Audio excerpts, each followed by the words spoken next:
지금 영국 중앙은행이 리플과 아주 중요한 프로젝트에 대한 협력 사실이 기사로 드러나게 되었죠. 실시간 총액 결제 시스템 동기화 테스트를 완료했다는 뉴스인데, 실시간 결제는 기존의 전산으로도 가능한 시스템이었어요. 그런데 동기화 테스트를 하고 있는 중입니다. 이건 뭐냐면 리플은 암호화폐죠. 그래서 분산 원장이라는 기술을 사용합니다. 쉽게 말해 여기에 기록되는 암호화폐의 거래 기록을 영국 중앙은행의 데이터베이스와 동기화시키겠다는 얘기예요. 그 콧대 높기로 유명한 영국의 금융 시스템의 중심이죠. 중앙은행이에요. 한국으로 따지면 무려 한국은행이죠. 이런 곳에서 리플에게 제안하는 겁니다. 혹시 우리도 좀 이 시스템 쓸 수 있을까, 이렇게 제안을 했고, 리플에게도 영국은 굉장히 상징적인 곳이기 때문에 를 했죠. 영국의 상징성은 강력합니다. 왜냐하면 전통금융 그 자체예요. 지금 미국에서 월가를 장악하고 있는 국제적인 은행들, 투자기관들 대부분 영국 출신이라는 거 우리 잘 알고 있죠. 사실 시장 규모로 보면 기존의 전통금융은 금융 생태계 말 그대로 그 전체죠. 하지만 리플은 이제 막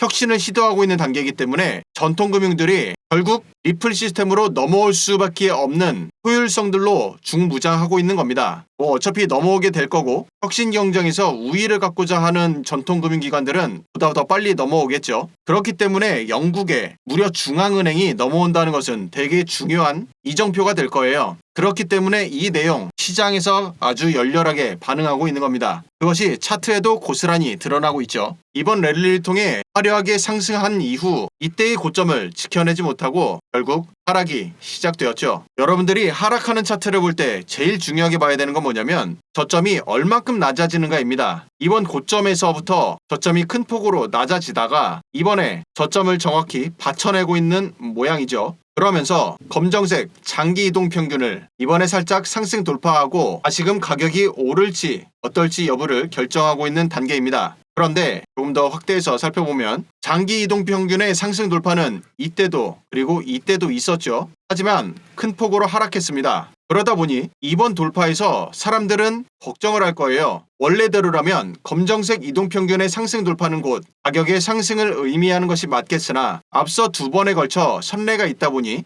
선뜻 매수 진입하기가 어렵다, 이런 의견을 많이 하십니다. 그런데 제가 차트에서 사용하고 있는 이 수급 지표를 여러분들도 사용하게 되면 시장 구조가 지금 이런 자리에서 돌파 이후 바로 전환되었죠. 전환이었어요. 상승 이후 하락으로 전환을 의미합니다. 이번은 어때요? 이 자리 중요하다고 말씀드린 바로 이 시점에 전환 신호가 두 번이 나왔죠. 따라서 가격은 상승하게 됩니다. 이 지표는 시장 구조의 고점에서 저점으로의 전환, 또 저점에서 고점으로의 전환, 이런 전환 자리를 포착해주고 고점에서 돌파 발생 시 당연히 하락이 시작되는 거죠. 이 자리에서도 정확히 돌파가 발생하면 가격은 하락합니다. 반대로 이렇게 올라가는 단계에서 돌파가 발생하면 가격은 오를 수밖에 없죠. 이 수급 지표의 첫 번째 기능이 가격의 전환과 돌파를 표시해 주는 것이고요. 또 다른 내용이 무엇이냐면 지금 이 자리에서 우측으로 밴드가 보일 거예요. 그리고 밴드의 끝에는 이렇게 숫자가 써 있습니다. 밴드의 형성 과정은 뭐냐면 중요한 매물대 자리를 가로로 포착해서 이 자리에서 만들어졌었던 전체 거래량을 밴드 우측에 숫자로 표현해 주는 것이고, 또 다른 기능이 무엇이냐면 이 밴드는 초록색과 붉은색 두 가지 막대 그래프로 형성이 되어 있죠. 초록색은 현 매물대에서 매수 거래량이고요. 아래쪽 붉은색은 당연히 매도 거래량을 나타냅니다. 흔히 동일한 구간에서 매수와 매도의 거래량을 가로로 파악할 수 있게 만들어주는 것을 델타 볼륨이라고 하는데요. 이것은 기존에 우리가 알고 있었던 세로막대로 나오는 거래량 분석과는 차이가 큽니다. 전통 방식의 거래량으로는 하나의 캔들이 만들어지는 과정에서 매도 매수 두 세력 간의 치열한 공방이 어떻게 흘러갔는지를 알 수가 없어요. 그걸 파악해내기 위해서 이와 같이 델타 볼륨을 사용하는 것이죠.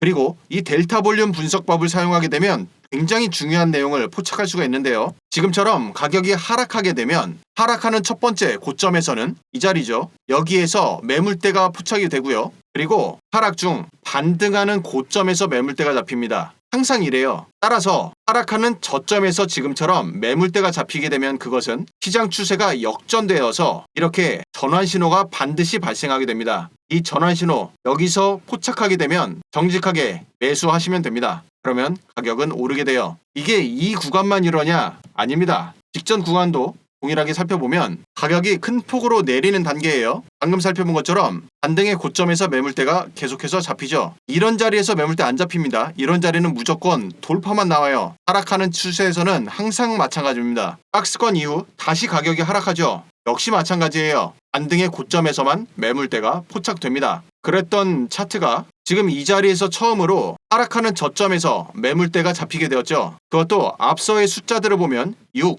11, 2, 8, 3, 7 작아요. 숫자가 작은데 압도적으로 커집니다. 27이에요. 비교가 안 되죠. 이것을 여러분들이 아래쪽에 있는 단순한 거래량으로 보면 지금 이 자리가 그리 중요하다는 사실을 포착해낼 수가 없습니다. 이건 알 수가 없어요. 이걸 포착하기 위해서 지금처럼 델타 볼륨을 사용하는 거고요. 그리고 나서 가격이 이렇게 상승해주죠. 또 가격이 상승할 때는 어떤가요? 방금 살펴본 대로 하락 이후 저점에서 첫 번째 매물대가 나올 때까지 기다립니다. 그 매물대는 반드시 큰 거래량이 동반돼요. 물론 이 자리에서 아래쪽으로 보면 거래량이 큰지를 모릅니다. 알 수가 없어요. 하지만 우측으로 형성된 이 델타 거래량을 보면 숫자가 굉장히 높다는 게 파악이 되죠. 무려 22예요. 그 후 상승장으로 돌입하자마자 계속 말씀드린 것처럼 이 자리에서 나오는 전환, 여기에서 이제는 하락 시즌을 종료하고 상승으로 전환한다. 이거를 이 델타 매물대를 통해서 신호 확정을 하는 겁니다. 이제는 매수하면 돼요. 그 후 살펴보면 계속해서 하락의 저점에서만 매물이 형성되죠. 이렇게 진행되다가 나중에 언젠가 고점에서, 물론 당연히 언젠가는 상승이 멈출 테니까 그 고점에서는 앞서 살펴본 것처럼 상승의 고점에서 매물이 형성됩니다. 지금처럼 저점 매물이 형성되는 것은 계속된 상승 시그널이에요. 따라서 고점에서 시그널이 나오면 그때 여기에서 매수했었던 거 그냥 매도하시면 됩니다. 익절하면 돼요. 매물대의 위치만 보고서도 신호를 포착할 수 있고